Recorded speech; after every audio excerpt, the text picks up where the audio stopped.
በወጣትነት ዘመኑ በሉ ያልተሳካለት ወጣት ምን አይነት ሰው ነው? በወጣትነት ዘመኑ ያልተሳካለት ወጣት ማን ነው የሚለውን በመጽሐፍ ቅዱስ ጥቂት እየከፈን እናንተ ገብታችሁ ቤታችሁ በደንብ ታሪኩ እንድታነቡ እኔ ከላይ ሐሳቡን እንድትረዱ ተነግራችኋለሁ። የወጣትነት ጊዜያትን ከሚያባክኑ ስኬትን ከሚያጨልሙ ነገሮች አንደኛውና ሊሰመርበት የሚገባው ዝሙት ነው። ሰማችሁኝ?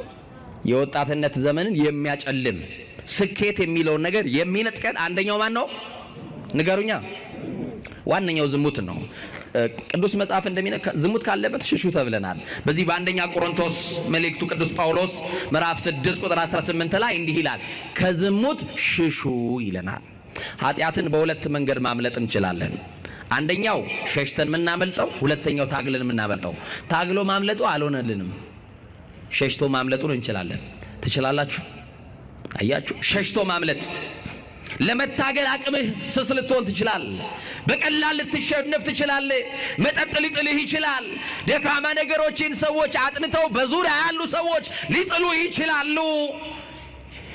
ሸሽተ ማምለጥ ግን አያቅትምና ወንድሜ ሸሽታችሁ አምልጡ። ዝሙት ከነገሰባት መንደር፣ እግዚአብሔር ካልከበረባት ስፍራ ሸሽታችሁ አምልጡ። ቅዱስ ጳውሎስ የነገረን ለቆሮንቶስ ክርስቲያኖች በጊዜው ይናገር እንጂ ለኔና ለናንተ ዝሙት ስኬትን፣ ዝሙት ህይወትን ስለሚያጨልም ከዝሙት ምን በሉ አለ? ሽሹ አለ። በሁለተኛ ሳሙኤል ምዕራፍ 13 ቁጥር 1 ጀምራችሁ ስታነቡ አንድ ታሪክ እናገኛለን። ይህንን ታሪክ ምናልባት በተለያዩ መምህራን አባቶች ተምራችኋል። አጠር አድርጌ ነግራችኋለሁ። እንዲህ ይላል መጽሐፈ ሳሙኤል ካልዕ ምዕራፍ 13 ቁጥር 1 ላይ፣ ከዚህም በኋላ እንዲሆነ ለዳዊት ልጅ ለአቤሴሎም አንዲት የተዋበች እህት ነበረችው፣ ስሟም ትዕማር ነበር። የዳዊት ልጅ አምኖንን ወደዳት። አምኖንም ከእህቱ ከትዕማር የተነሳ እጅግ ስለተከዘ ታመመ። ድንግልም ነበረችና አንዳች ያደርጋት ዘንድ በዓይኑ ፊት ጭንቅ ሆኖበት ነበረ። ለአምኖንም የዳዊት ወንድም የሳምዓ ልጅ ኢዮናዳብ የሚባል ወዳጅ ነበረው። ኢዮናዳብም እጅግ ብልህ ሰው ነበር። እርሱም የንጉሥ ልጅ ሆይ ስለምን በቀን በቀን ትከሳለህ አለው። ከሰውነት ተራ ወጥተሃል፣ ጠቁረሃል፣ አንዳች ሐሳብ ገብቶሃል፣ ምንድነው ንገረኝ ብሎ የታመመውን ሊጠይቅ ይህንን ጥያቄ አቀረበለት። እህቴ ትዕማር እንድትመጣ እንዲህ አለው። አምኖንም የወንድሜን የአቤሴሎምን እህት ትዕማርን ወድጃታለሁ አለው።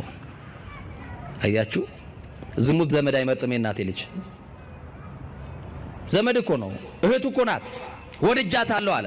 ከዛስ ኢዮናዳብ ብልህ ሰው ነው፣ ሐሳብ ሰጪ ነው። ምክር መምከር ጀመረ። ምን ብሎ? ታምም ያለው ብለ በአልጋ ላይ ተኛ አለው። ምን ብለ ንገሩኛ? ግን እኮ ምክር ብሎ መከረው እንጂ እኮ እውነት ነው የመከረው። ከዚህ በላይ በሽታ አለ እንዴ? ንገሩኛ። ከዚህ በላይ ህመም አለ? ከዚህ በላይ ደዌ አለ እንዴ? አያችሁ። እና ታምም ያለው ብለ ተኛ። አባት ሊያይህ በመጣ ጊዜ እህቴ ትዕማር እንድትመጣና እኔም የምበላውን እንጀራ እንድትሰጠኝ መብሉን እኔ እያየሁ እንድታዘጋጅልኝ ከእሷ እጅ እንድበላ እሷን ወደ እኔ ላክልኝ ብለህ ለምነው። የዛን ጊዜ የወደድካት ሴት ወደ እልፍኝ ትገባለች፣ የወደድከውን አድርግ ብሎ መከረው ይላል። ልብ አድርጋችሁ ስሙ። ዳዊትም መብልን ታዘጋጁለት ዘንድ ወደ ወንድምሽ ወደ አምኖን ቤት ሂጂ ብሎ መልእክተኞች ወደ ትዕማር ቤት ላከ። ትዕማርም ወደ ወንድሟ ወደ አምኖን ቤት ሄደች። ተኝቶም ነበር። ዱቄት ወስዳ ለወሰች፣ እያየም እንጎቻን ጋገረችለት። ምጣዱንም ወስዳ በፊቱ ገለበጠች። እሱ ግን ይበላ ዘንድ እምቢ አለ። ምክንያቱም ፍላጎቱ ዝሙት ነው እንጂ ምንድነው? እሷን ከክብር ማሳነስ ነው እንጂ እንጀራ መብላት አይደለም። አያችሁ፣ እምቢ አለ።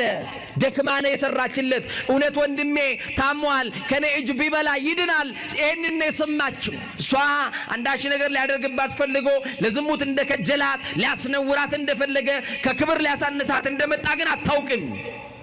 ይሄንን አደረገ። ከዛስ ሰውን ሁሉ ከቤት ውስጥ አስወጡልኝ አለ። አያችሁ፣ ሰው ሁሉ ከቤት ሲወጣ ይሄንን ሁሉ ነገር አልጠረጠረችም። ሰው ሁሉ ከርሱ ወጣ። አምኖንም ትዕማርን ከእጅሽ በላ ዘንድ መብሉን ወደ እልፍኙ አግቢ አለ። ወደ መተኛው አያችሁ ወደ ማረፊያው ክፍል አስገቢው አላት። ትዕማርም የሰራችውን እንጎቻ ወስዳ ወንድሟ አምኖን ወዳለበት እልፍኝ አስገባችው።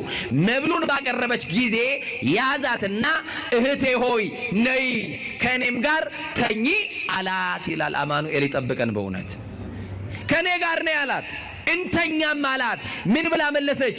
ወንድሜ ሆይ አይሆንም አለ። በቃ ዝሙትን አይሆንም በሉ። የሚያቆሸሻችሁን ነገር አይሆንም በሉ። እግዚአብሔር የማይከብርበትን ነገር መቅደስ ሰውነታችን የሚያቆሸሽ ነገር ሁሉ አይሆንም በሉ። አያችሁ ለቅድስና ነው እሺ በሉ የተባልነው። አይሆንም አለችው። ቃሏን ግን አልሰማም። ከእርሷም ይልቅ ብርቱ ነበርና በግድ ይዞ አስነወራት ይላል። በግድ ይዞ ምን አላት? አስነወራት። የሚፈልገው ኃጢአት ከሷ ጋር ማመንዘር በዝሙት መውደቅ ነበረ ፍላጎቱ። የሚፈልገው ተሳካለት፣ አመነዘረ። ከዛ በኋላ ከወደዳት መውደድ ይልቅ አብዝቶ ጠላት ይላል። አያችሁ መጨረሻዋን። ዓለም እንደዚህ ነው። አላምጣ ምተፋኔ እናቴ ልጅ